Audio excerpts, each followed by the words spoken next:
Good morning. Time now, minute after 8 o'clock in the morning in Tokyo, Wednesday, April 27th, 2022.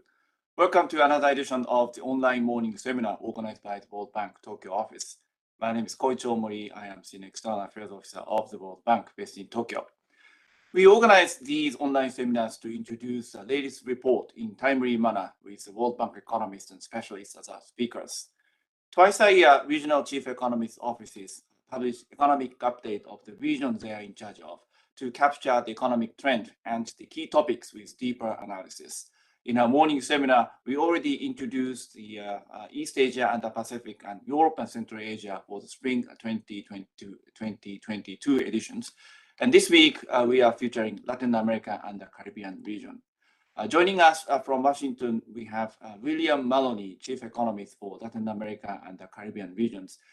Bill is well known as a leader of the productivity project to the audience in Japan, and he was the lead author of the innovation paradox. We featured all of those reports from the productivity project in a seminar series. Bill, good morning to you. How are you? Good morning, Koichi. How are you? Great, thank you very much. We'll listen to Bill for the next 30-40 minutes, presenting the main findings of the latest edition of the semi-annual report of Latin America and the Caribbean, titled Consolidating the Recovery, Seizing the Green Growth Opportunities, which was released on April 7th, ahead of the spring meetings that was just held last week in Washington.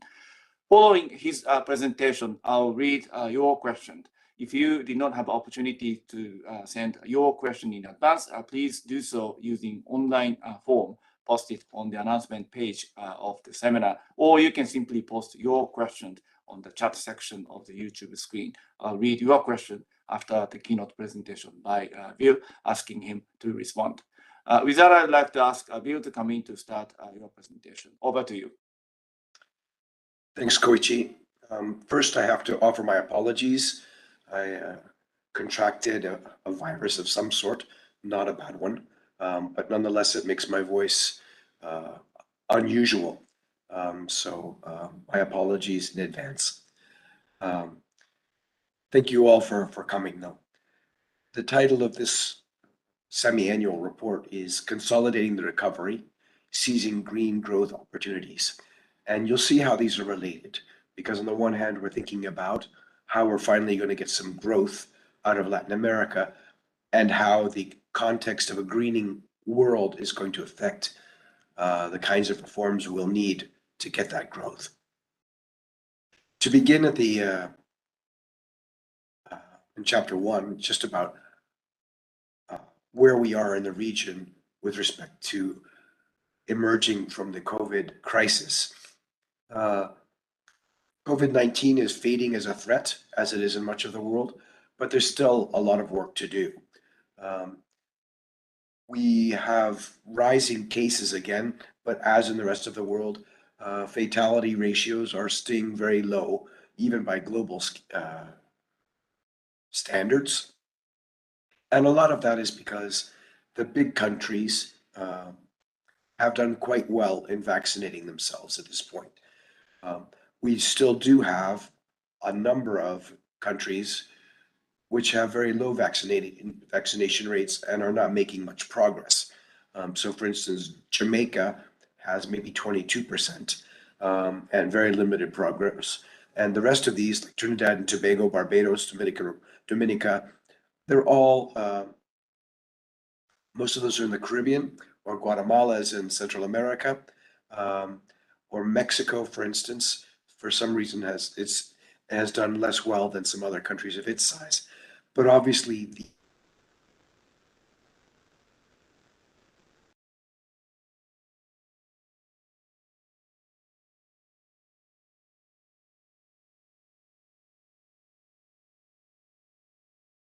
Sorry, we lost Bill in connection.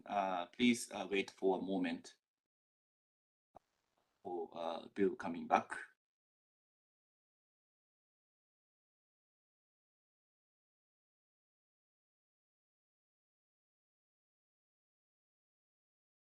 Sorry, we just missed Bill in connection. We are waiting for him to come back. Bill, if you can hear me, would you please be able to speak up?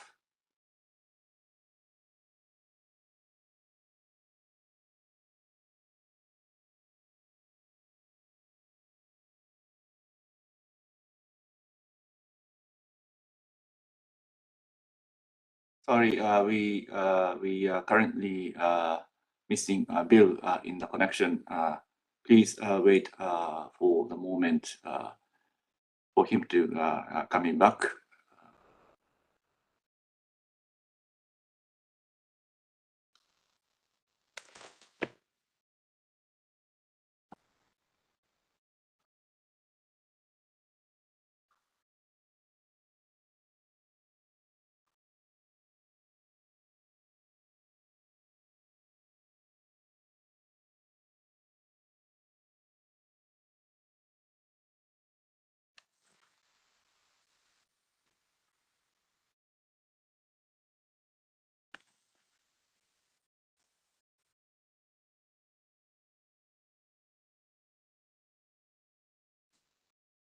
Once again, we are missing Bill in the connection.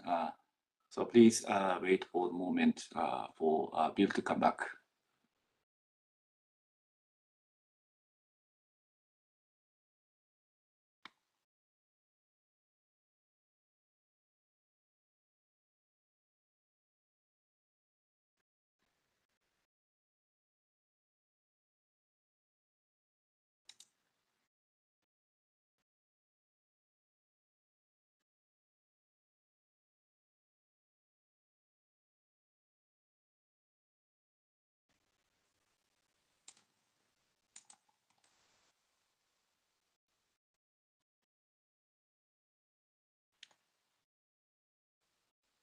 Sorry, once again, we are now missing Bill in connection.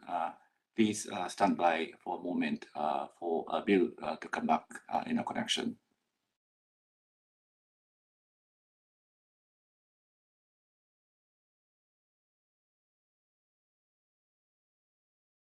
He was presenting the slide number 5, and then we lost him. Oh, now he's coming back.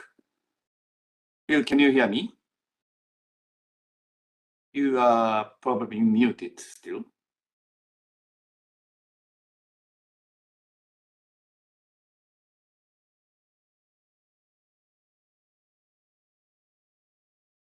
Strange. I don't know what happened. Oh yeah, now we can hear you. So you are presenting the slide number 5, despite globally high rates of the vaccination, and then we lost you. So probably would you please start again on the slide number 5? Right. Sorry. I don't know what happened there. Oh, really? That far back? Okay. Thank you. Yeah. Sorry. So as I was saying that many countries in the region have now very high, among the highest levels of vaccination, but many of the countries in Central America and the Caribbean have very low rates of vaccination. And that's going to be a problem if there's a new variant emerging.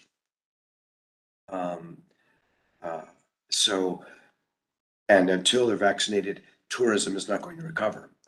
Overall, unemployment losses have been largely recovered, but much of that recovery has been in self-employment in the informal sector, and formal employment has fallen pretty much across the region. This happens in general in Latin America after every crisis. We lose somewhere around a percentage point of formal jobs. Also, what we find is that the people who most suffered during the crisis in terms of employment were, for instance, women and others of children, for instance. And that's largely, I think, not so much because of discrimination in the workforce or anything. It's much more that when families make the optimization decision of who stays home to take care of the kids who aren't going to school and who goes to earn the money, they send the man out and the woman leaves the labor market. Nonetheless, we have recovered the impacts of this on women in particular. Growth is frankly pretty anemic, and we'll discuss this in some detail, and it's increasingly uncertain. If we look at this figure with 2019 as a base year of 100, index base year of 100, you can see that where East Asia and the Pacific is now 20 percentage points above where it was in 2019, Latin America is 5% higher than it was in 2019. This lack of growth is, of course, not uniform across the region. If you look down here, all these Caribbean countries on the bottom, Suriname, but St. Lucia, Barbados, Bahamas, Grenada, all of these are tourist destinations. None of them have recovered their tourist industries, and part of that is because they don't have the virus under control yet. There are countries like Guatemala and Chile, which are doing reasonably well, not to mention Guyana, which discovered oil. But nonetheless, the big players, for instance, Brazil is only up 0.6% since 2019, and Mexico is still down 3%. So when you take the regional average, we look pretty bad. So we're thinking that it's going to be about 2.3% growth this year for the region. And that's not good because, first of all, intrinsically, 2.3%, 2.2%, 2.4%, which are our forecasts going forward, are nowhere near enough to alleviate poverty. But the second thing is simply that these are the same rates of growth that we had from 2010 to 2019, which was effectively a lost decade for Latin America. And it points to important structural issues that we have as a region in growing, and reforms that we're not taking, and that we continue to be extremely dependent on commodity exports. And when those prices fall, we don't grow. So we have to do something different. Unfortunately, the kinds of reforms we need to take and the kinds of investments we have to make, we have to do in a context of fiscal austerity at this point. There are some risks to the recovery. The tailwinds are not bad from a historical perspective, but they're increasingly less so. Commodity prices are high, but that affects some countries better than others. And we'll come back to that at the end. I know there's a question about this that I'll discuss. Growth in the advanced countries was really doing very well, and the United States is still doing very well. But as we'll discuss in the Ukraine crisis, that's slowing down somewhere between half a percentage point and a full percentage point, and that will hurt us. The United States Fed has been very cautious in not having another taper tantrum, as we did in the previous decade, and raising interest rates slowly. Nonetheless, there's increasing pressure for aggressive interest rate hikes to combat inflation. And Chinese growth is just being paralyzed by the lockdowns, for instance, in Shanghai, which are basically compounding all of the previous logistics issues that we had and value chain issues that we had before.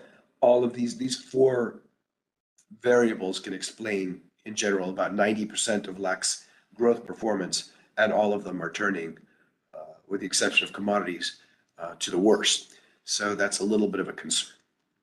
The Russian invasion is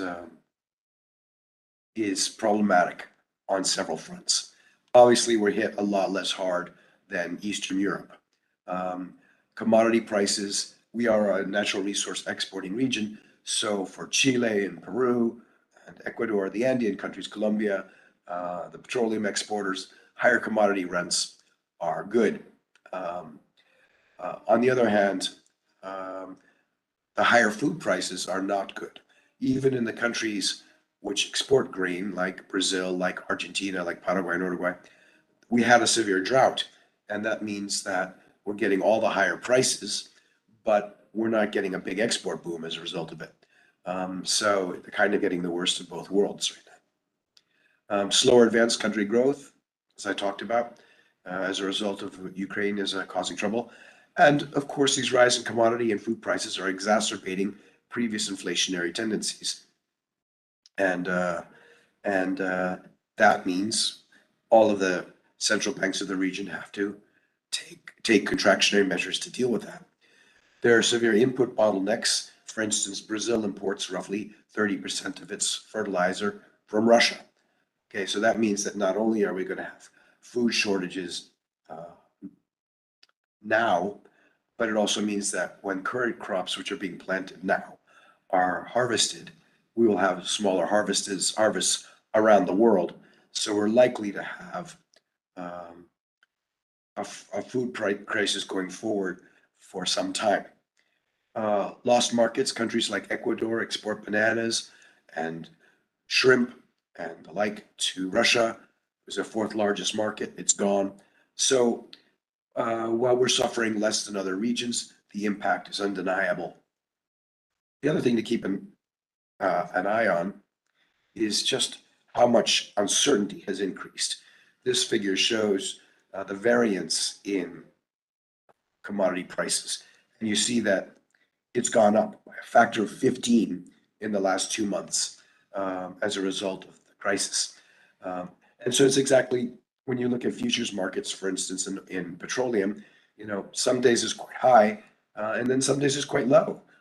But the variance is, and you'll hear people talking about $300 a barrel oil prices, but then you look at the futures markets and it looks more like 90. So it's an extremely uncertain environment, and that impedes investment around the world. It just creates general uncertainty that we don't need right now in the period of recovery. The good news is that despite all of these new challenges, emerging market spreads, interest rate spreads, have not increased, in particular in Latin America. The markets are still pretty confident that we're on the right track and we're going to do okay. The return of inflation is a problem. You can see in the graph on the left that we've gone from kind of rates of 3% to more like 6 or 7% on average. And you can see in the figure on the right that headline inflation and core inflation are outside the target range for virtually all of our countries, with the exception of maybe Costa Rica and Guatemala.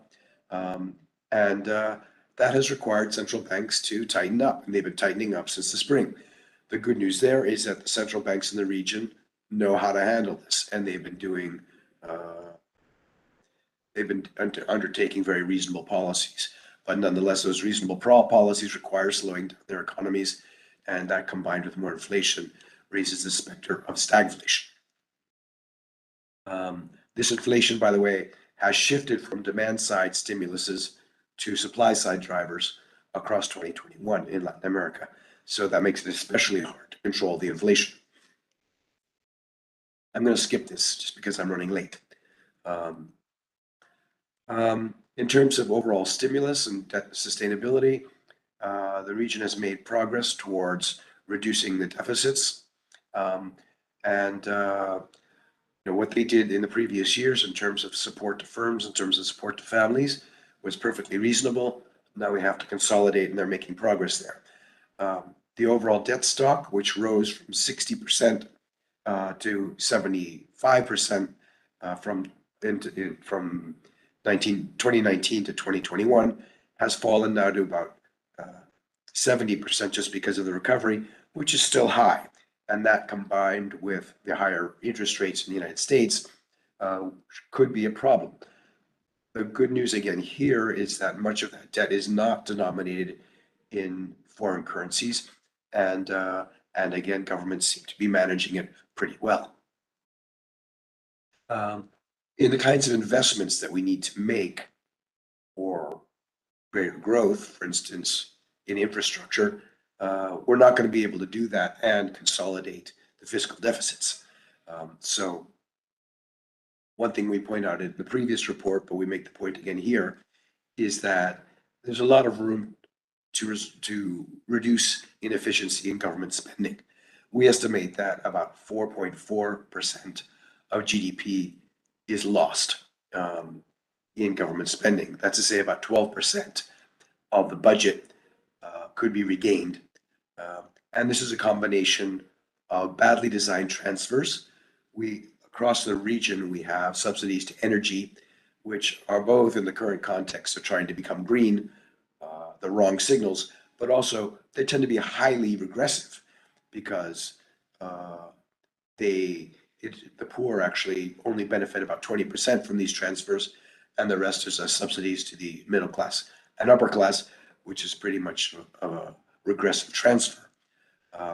In procurement, we have great potential for saving on government procurement costs, ranging from little things like don't buy all your pencils at the end of the year, to more serious things like being sure that you have a broad base of bidders for government services. And the bank has a fair amount of expertise in this right now that I'm trying to get the region to pay a little bit more attention to. And then there are inefficiencies in HR policies and in wage setting.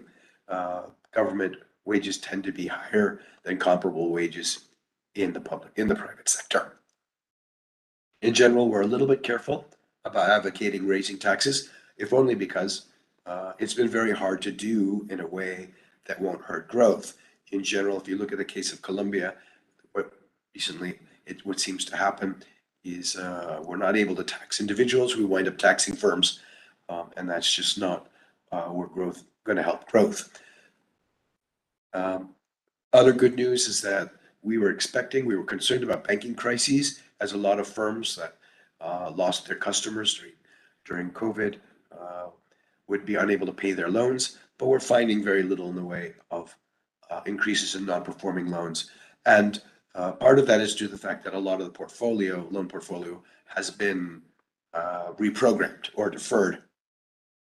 And that in some countries like Costa Rica was up to 50% of the portfolio, and that's high, but it's much lower now. The problem is that some 10% or 20% of those will eventually become bad loans, so we have to keep an eye on it. But right now, there's no immediate threat to the banking sector. Okay, so chapter 2 says, okay, we're doing this recovery, and at the same time, we want to talk about what it means to be recovering and turbocharging growth in a context where the whole world is becoming much more sensitive to the challenge of global warming. And so what we tried to do in this chapter was to highlight our contribution, how it's affecting us, and the opportunities we have to grow based on being greener. There are clearly trade-offs. You don't really want to be in petroleum in 20 years in Latin America. They're going to be stranded assets. On the other hand, there are a lot of advantages to being in Latin America right now. So the first thing to note is that Latin America contributes only about 8% of greenhouse gases, and it's developed with very low carbon intensity. So if you look carbon emissions per capita, we are low. And sub-Saharan Africa is below us, but they're much poorer. So we are actually very low. Carbon emissions per $1 million of GDP, we're also very low.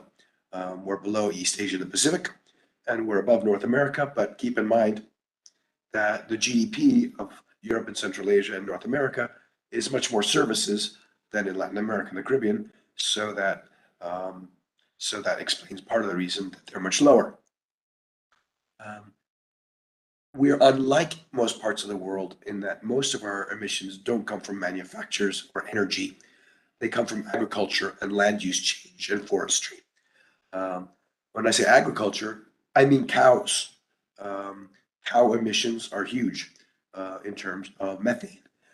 And that's something that the bank is working on in terms of smart agriculture. But that's something that we need to make progress on to reduce our contribution. Obviously, Latin America contains the Amazon, which is the lungs of the earth, and the difficulties in managing land use and forestry preservation are a challenge to Brazil and to the region as a whole. But that chopping down those forests and processing them has been a source of our contribution to global warming. We're going to face some pretty severe adaptation challenges. To begin with, by 2030, we estimate something like between 2.4 and 5.8 million people will be pushed into extreme poverty and lack because of natural disasters, because of health problems, because of declining agricultural revenues. And in some countries, that's going to be like over a percentage of the population, for instance, in Brazil or in Guatemala. So that's something we're going to have to watch, both from the perspective of mitigating the direct impact on climate change, and then from the point of view of government policy to compensate. Infrastructure costs between damage to transport, water, and electricity, especially by increased extreme weather events, raising sea levels, and worsening ecosystems. It's worth over 1% every year. And for a region that invests just a little over a percent every year in infrastructure as it is, it doesn't take advanced math to figure out that we're going to be just standing still in terms of meeting our infrastructure needs. So we're going to have to increase that. Scarcer water and higher temperatures are going to affect agriculture and electricity generation. As you can see in the graph to the left, agriculture in most of our countries is going to, yields are going to fall in maize, rice, soybean, and rice, the exceptions being Chile and maize, which I haven't quite figured out, and Uruguay somehow escapes. And I don't know that, but for the bulk of the region, it's going to be negative. And part of that is simply the hydrological cycle is becoming much less predictable. And most of agriculture in Latin America is still rain-fed. So that is going to cause a decrease in yields. Also, we're going to have less reliable production of hydropower. And as I'm about to show you, that's a problem. The other problem is that the advanced countries may soon place trade restrictions on carbon-intensive or environmentally destructive imports. So what we call carbon border adjustment measures, CBAMs, are contemplated. They've already held up the EU-Mercosur treaty and I think also the EU-Mexico treaty. That could affect our agricultural exports, particularly if they're coming from the Amazon. The Europeans would be entirely reasonable to say, was this done in a way that didn't destroy the lungs of the earth? That's probably a fair question. So we're going to have to work towards things like climate smart agriculture and sustainable landscape management in order to meet those new standards. Also, our manufacturers will face the same problem, although with an advantage, as I'll say.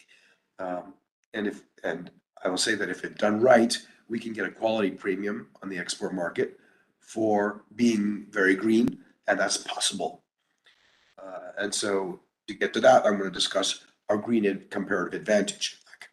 The first thing is that electricity generation is quite green. We are over 50% of our electricity generation is in renewables, and most of that is hydro. We have the greenest electricity matrix in the world. And not only do we have a lot of renewables, but we also have natural gas, which, as you know, renewables are intermittent. They come and they go, so you need to be able to turn on some other plant when it gets dark, and natural gas allows us to do that, and we have a lot of that. We're an innovator in adding renewable energy, and we have a thriving renewable energy market. So this is going to be a major asset, and you can see that our manufacturers, for instance, in fact, all our products, we're going to be able to say, yes, this was generated in a very green way. So that puts us in a favorable position relative to CBAMs. The region is very urbanized. That makes developing public transport and taking a lot of circular economy initiatives much more scale efficient. We have vast potential in renewable energy. You look at Mexico, and half the country is just desert, and it's perfect for solar. And much of the Andean region is as well. The huge Atacama Desert, for instance, in Chile, is just kilometers and kilometers and kilometers where you can put solar panels. Similarly, wind power all across the Andes and in Patagonia, we have tremendous resources to generate through wind. We also have great geothermal reserves in the Caribbean and in Central America, and a coastline that can sustain vast wind farms. So we have all that, and then we have green hydrogen, which we're especially hopeful for. Whereas where we can take that wind energy and that solar energy and make hydrogen. Hydrogen becomes effectively a battery to store that renewable energy, which is very easy to use, for instance, exporting to other countries to use in shipping or for transport of all different kinds. It can be used in industries which can't be easily electrified, like steel and cement. Green ammonia can also be used to power transport. We can use it mixed with CO2 to make synthetic fuels for airplanes and ships. So this has just huge potential, as I think actually the Japanese government also knows. But there are important scale challenges.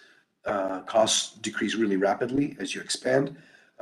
So the region really has to be very well coordinated to take advantage of first mover advantages. As I mentioned, we have very large natural gas reserves, which is a transition fuel. Right now, of course, had I given you this talk 2 months ago, you might have questioned the need for more natural gas. Right now, I think everyone understands that there's a scarcity for the foreseeable future. And it's also, it can't be compared to renewables. On the other hand, it's much better than coal, oil, and diesel, which are used in many poor countries for heating and transport. So as a transition fuel, it's actually very good, and we have a lot of it. Problem, of course, is will LAC remain competitive as prices fall eventually? And once we invest a lot in it, will we have a lot of standard assets? Will we have long-term carbon lock instead of making our public transport systems in our cities, for instance, green hydrogen based? Will we take advantage of the cheap gas right now and make them all natural gas based and then be locked in? In any case, we're also going to have to just diversify our budgets away from petroleum. We have huge reserves of minerals important for the energy transition. We have half of copper production. We have half of lithium resources. The challenge there is, are we going to learn to master these industries and linkages, or are we just going to let foreigners extract? And I will come back to that maybe in the question and answer period, because I've discovered something very interesting about the Japanese copper industry. We have huge natural capital. Obviously, we have the Amazon. We have half the world's biodiversity, and that could power new industries, but it also provides us the ability to export environmental services. Namely, we can sell to other countries carbon sinks. Yes, we will plant more forest. We will protect our forest, and you pay us for it. So that's all good. Policy challenges, there are many. Getting prices right and incentives right is key. Maintaining coordination between actors. So for instance, we have green hydrogen and we're, for instance, starting green buses. That's key. On the defensive side, being sure we have ability to generate and disseminate accurate information is key, so that populations can react to climate emergencies. There are lots of important complementary investments in transmission lines and de-risking, both politically and otherwise. Strong, credible enforcement of environmental and building frameworks. We're also going to need credible tracking labeling regimes, so that when Japan wants to import a green product from Brazil, they actually know it's done in an environmentally safe way. And our financial sectors are going to have to get a lot more proactive. I just want to make one last point that links growth and greening. We have very low productivity growth in Latin America, and that's part of the reason we have very little growth in general. And part of that is because we're very bad at adopting new technologies. But the green revolution is fundamentally a technological adoption revolution.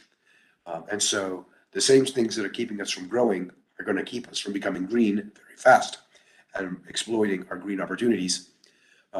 So Latin America has to invest hugely in all of the things that we keep saying they need to invest in: better entrepreneurial capabilities, technical literacy, well-functioning innovation systems, an education system that actually educates people.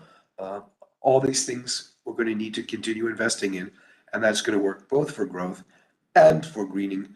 And I think viewed that way, the trade-offs, which are there, we're going to lose some industries. Some industries are going to have to slow down. But overall, if we focus on this innovation agenda, then I think we can have our cake and eat it too. So thank you very much. I'll leave it here. Thank you, Bill, for your keynote presentation. For those of you who are watching the seminar, we do apologize that we missed Bill in the middle of the presentation. But on the other hand, we were able to continue having him for the rest of the presentation. So, thank you very much for keeping tuning in the seminar. We received several questions from the audience in advance, and let me read those questions and asking Bill to respond. First question, a question from Maria Fernanda from University of Tokyo. Thank you for your question. As the report acknowledges, social discontent and lack of trust in the public sector in LAC is widespread. From the bank's perspective, is addressing this issue critical to the success of the other reforms and the region, other reforms that region need? How could this wicked problem be combated in the region? So this was a question from Maria Fernanda. Bill, would you please be able to respond? Thank you. Right, as I'm sure Maria Fernanda knows, because she's probably from the region, the interactions between the necessary reforms and the uncertainty in the region are very complicated. On the one hand, we need to understand what's driving the dislocation in the region. In some places, it's, for instance, in the middle class, a feeling that their incomes aren't rising. The pension funds they've been contributing to, particularly the private ones, haven't paid out as much as they were hoping. Public school systems are still terrible, so they have to keep paying for private schools, which are increasingly expensive. So there's a middle class squeeze on throughout much of the region. And to reform each of those things, to get more growth, the easiest part of those three things I just mentioned is topping off the pension system, right? That's just a transfer. But getting growth, that requires a lot of reforms, which we need to do. The last issue, for instance, on education, everybody knows that the education system is not doing what it needs to do. A third of our students, between 20% and a third of our students, meet the minimum. Sixth grade students meet the minimum standards for science. We can talk all we want about participating in the fourth industrial revolution or about adopting green technologies, but if there's no one who knows the basics of science in the population, we can forget that. So yes, it would be great if we can make everybody happy. On the other hand, but before we do the reforms, on the other hand, no one's going to be happy when we're growing at 2.3%. So it's kind of a vicious circle that we need to work on. So yeah. Thank you for your responses. Next question from Edaki-san. Rather comment. I'm interested in the current situation of the commodity market. Would you please make comment on the impact of the commodity market in the LAC countries? This is rather broader question, and in some sense, Bill, you covered this point in your presentation. But if you can make a short comment on the impact of the commodity market in the LAC countries, please. Thank you. Sure. So, as I mentioned, commodity prices are generally a good sign for Latin America. And the higher copper prices that we're seeing and the higher petroleum prices are generally good for the region. On the other hand, the combination with higher food prices has proved deadly for, hang on one second, there's a siren going by.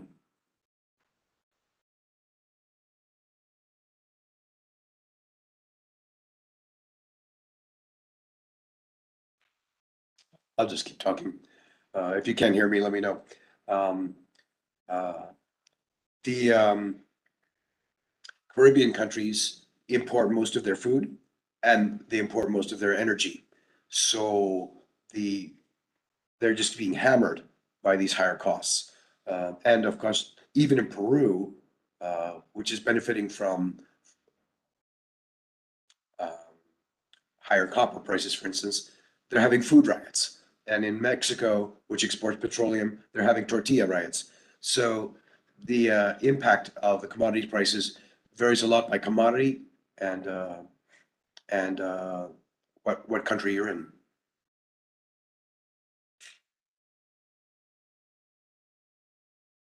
Thank you for your responses. Thank you very much. Let me continue with another question. Question from Mori-san. Thank you for your question as usual.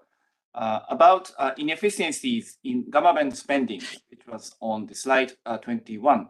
Of 4.4% of the GDP in wasted government spending, leakages in transfers, procurement waste, and wage bill inefficiencies are roughly equally distributed in the LAC countries. How would you compare this with other regions? In terms of procurement waste, Bolivia has the largest share, while Uruguay has the smallest share. In terms of the leakages of transfers, Argentina has the largest share, while Honduras has the smallest. Would you please comment on this? So, Bill, if you can respond, thank you. Sure. I mean, to be honest, I don't know the details of each country's composition of waste, if you will. But what I can, these are basically more rules of thumb than, or rather, back of the envelope estimates than something else. Hang on one second, please.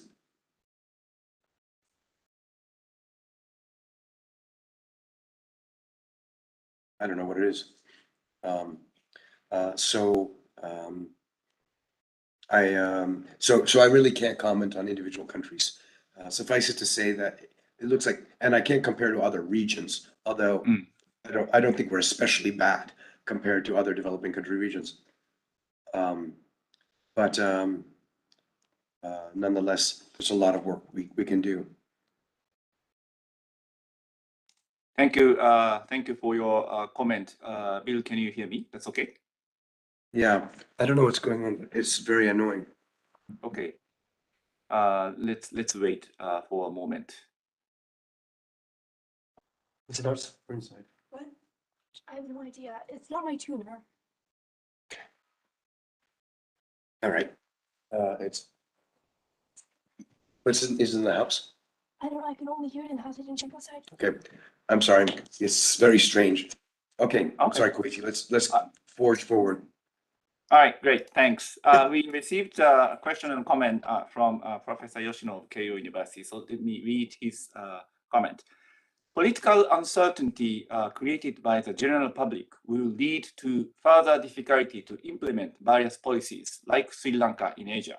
Would World Bank show a portion of inflation rate and economic downturn which are not caused by domestic policies but external factors? Would these references help to stabilize government? So this was a comment and question from the Professor Yoshino. If you can make comment or response, Bill. Can you try that? Could you just repeat that, Koichi? I missed part of it. Okay, let me read again. Political uncertainty created by the general public will lead to further difficulty to implement various policies like Sri Lanka in Asia. Would World Bank show a portion of inflation rate and economic downturn which are not caused by domestic policies but external factors? Would these references help to stabilize government? So it's true that whereas so first of all, the first point about increased uncertainty in the region is very important in the following sense. If you look at commodity prices and exchange rates over the last 30 years, they generally track very closely. But for the first time, we've seen Chile's copper price rise, but the exchange rate has been depreciating. And that's happening throughout the region.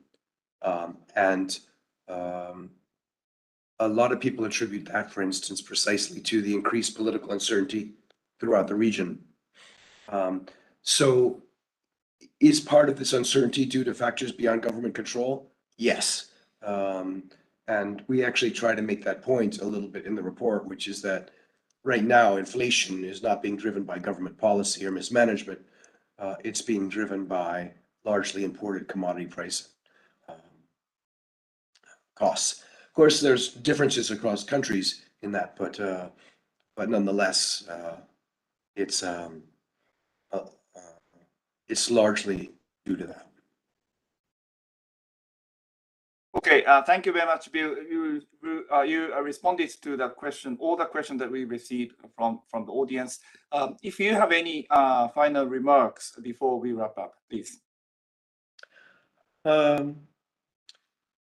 Not really.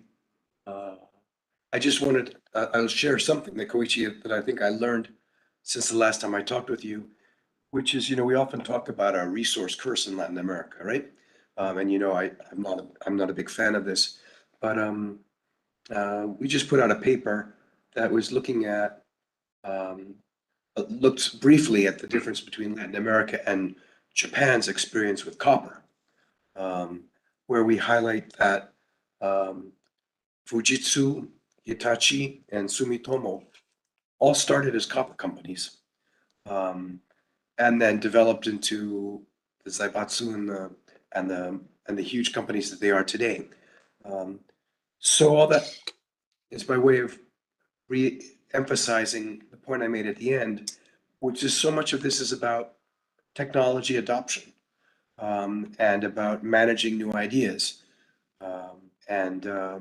That is where the challenge for the region remains, I think, as much as elsewhere.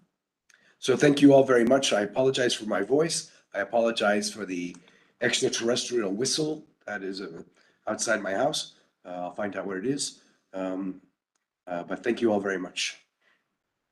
Thank you very much. We had a pleasure of having William Maloney, Chief Economist for Latin America and the Caribbean region of the World Bank. Bill, thank you very much for your time this morning. Great. Actually, we are going to have Bill again in the early June when we are featuring the latest report from the productivity project titled Place, Productivity, and Prosperity. So we are going to see you, Bill, shortly within several weeks on the screen. And hopefully I'll have a voice. Okay. Thanks very much, Koichi. Okay, ciao. Great. Thank you. We have another morning seminar this week featuring Commodity Market Outlook, April 2022 edition, which was just released on April 26th. And this is actually today in Washington time, presented by John Buffett, a senior agricultural economist, Prospect Group. This will start at 8 a.m. On Thursday, tomorrow, April 28th in Japan Standard Time. With that, I'd like to say once again, thank you for watching. Stay safe, stay healthy. See you tomorrow. Thank you.